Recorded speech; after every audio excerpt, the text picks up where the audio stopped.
तो इस एपिसोड की शुरुआत में हम देखते हैं कि अब सब एक साथ मिल जाते हैं और उसकी फॉर्मेशन को पीछा करने लग जाते हैं, जिसकी वजह से अब वो उसकी फॉर्मेशन पर काबू भी करते जा रहे होते हैं। और अब ये देखकर वो डीमन क्लैन का बंदा कहने लग जाता है कि तुम सब लोगों की इतनी हिम्मत, अभी तुम बच नहीं पाओगे। जिस पर वो बहुत सारी डार्क एनर्जी उनके पास भेज देता है और वो डार्क एनर्जी एक एक कर उनके डिसाइपल को मारने लग जाती है, जिसे देखकर वहाँ पर वो सारे एल्डर जो कि एक हाई लेवल की फॉर्मेशन बनाने की कोशिश कर रहे थे, वो कहने लग जाते हैं कि मैं ज्यादा देर तक नहीं कर पाऊंगा, क्योंकि वो डार्क एनर्जी भी उन पर हमला कर रही थी। और अब पेविलियन मास्टर उन्हें देखकर कहने लग जाता है कि अभी रुक जाओ, थोड़ा सब्र और कर लो। और अब ये देखकर वो अपनी और एनर्जी से उस फॉर्मेशन को रोकने की कोशिश कर रहा होता है, लेकिन वह ऐसा नहीं कर पाता है। और वो डार्क एनर्जी अब उनके पास भी आने लग जाती है और उनके शील्ड में भी छेद हो गया होता है, जिसकी वजह से एक बहुत बड़ा स्पिरिचुअल ड्रैगन भी अंदर आ जाता है, जो कि उन पर लगातार हमला करने लग जाता है। और अब ये देखकर पेविलियन मास्टर सोच रहा होता है कि अब वो क्या करे, कि तभी चैंसा उनसे उनका फ्लैग ले लेता है और वो कहने लग जाता है कि मुझे करने दो। जिसे देखकर वो कहने लग जाते हैं कि तुम हमें मारना चाहती हो क्या? उस फ्लैग की वजह से ही हम अभी तक बचे आए हैं, हमारी फॉर्मेशन को उसी से ही पावर मिल रही है। और ऐसा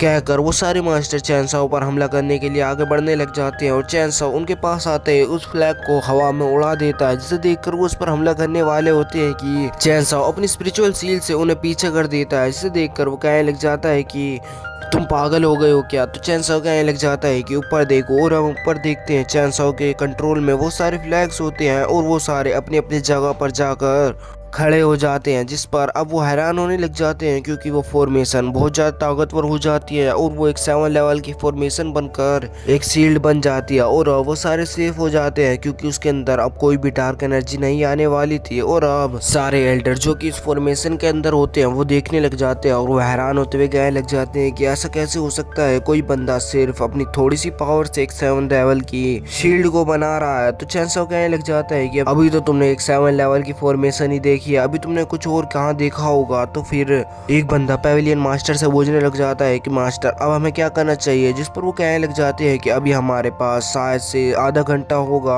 और मैं तो कहता हूँ कि अभी हमें आराम करना चाहिए, और जब ये टाइम पूरा हो जाए तो हम अलग अलग होकर उस बंदे को ढूंढेंगे। अगर वो हमें मिल गया तो हमें यहाँ से जाने में बहुत आसानी हो सकती है। जिस पर अब वो कहने लग जाते हैं कि उस बंदे का तो हमें पता भी नहीं है कि वो कहाँ पर होगा, अगर हमने उसे ढूंढ भी लिया लेकिन उसके अंदर उतनी ही पावर हुई तो हम फिर से नहीं बच पाएंगे, क्योंकि हम सब अलग अलग हो जाएंगे। और उनकी बातें भी वो बंदा सुन रहा होता है, जिस पर वो कहने लग जाता है कि मैंने सोचा नहीं था कि तुम इस लड़ाई के माहौल में भी आसानी से खड़ा होकर प्लान बना सकते हो। चलो अच्छा है, लेकिन तुम ज्यादा देर तक नहीं टिक पाओगे, तुम जल्दी ही मारे जाओगे। जिस पर चैंसा उसकी बातें सुनकर कहने लग जाता है कि मैं तुम्हें जानता हूँ, तुम स्केलेटन हेल्प्समैन हो ना? जिस पर वो कहने लग जाता है कि तुम मुझे कैसे जानते हो? तो चैंसा कहने लग जाता है कि तुम्हें एंशिएंट नंदू की बात याद है ना, वहाँ पर तुम मुझसे बाल बाल बच गए थे। तभी वो डीमन क्लैन का बंदा हंसने लग जाता है और वो कहने लग जाता है कि अच्छा तो वो तुम थे, तुमने ये बता दिया है तो ये मेरे लिए और भी आसान हो जाएगा।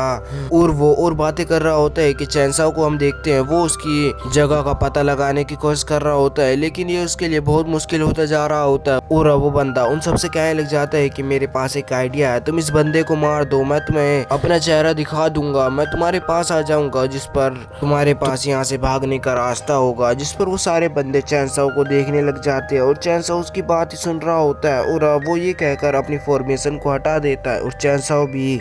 और तभी चैंसाओ के साथ कई एल्डर कहने लग जाता है कि तुम ऐसा करने की सोचना ही मत, एक ट्रैप हो सकता है, वो हमें साथ में लाकर लड़वा कर मरवाना चाहता है। जिस पर एंसेस्टर ली कहने लग जाता है कि तो क्या हुआ, हमारे पास और कोई रास्ता नहीं है, हम इसके सिवाय और कुछ नहीं कर सकते हैं। तो फिर से वो कहने लग जाता है कि तो ऐसा हुआ तो हम सब क्या एक दूसरे को मारते रहेंगे, और वैसे भी ये सारे बंदे तुम्हारे नहीं है, वो अपनी मर्जी के मालिक हैं। जिस पर वो कहने लग जाता है लेकिन हमारे पास सिर्फ यही एक मौका है, हमें यहाँ से भागना ही होगा। और चैंसाओ के साथ का एल्डर कहने लग जाता है कि हमें सबकी राय की सुननी चाहिए, और वो एल्डर जो कि चैंसाओ से नफरत करता है वो कहने लग जाता है कि हमें यही करना होगा, हमें इसे मार डालना चाहिए। जिस पर एक दूसरे एल्डर कहने लग जाता है कि हाँ इसी तरह से हम एक दूसरे को मार डालेंगे और उसके ट्रैप में और फंस जाएंगे। चैंसाओ ताकतवर बंदा है, उसकी वजह से वो शायद उससे डर रहा होगा, वो हमें एक दूसरे के खिलाफ भड़काना चाहता है, जिसकी वजह से हम एक दूसरे को मार देंगे और आखिर में उसके ट्रैप में फंस जाएंगे। जिसकी बातों पर बाकी एल्डर भी हाँ करते हुए कहने लग जाते हैं कि अब जो होगा देखा जाएगा, हम उससे लड़ेंगे, साथ लड़ेंगे। और अब यहीं पर यह एपिसोड खत्म हो जाता है। और हाँ वैसे चैंसाओ को इन सब से कुछ भी फर्क नहीं पड़ रहा था, वो तो कहने लग गया था कि अब तुम क्या करने वाले हो, और वो हंस रहा था, जिसे देखकर वो बाकी एल्डर्स भी डरने लग गए थे और अब यहीं पर यह एपिसोड ख़त्म हो गया था।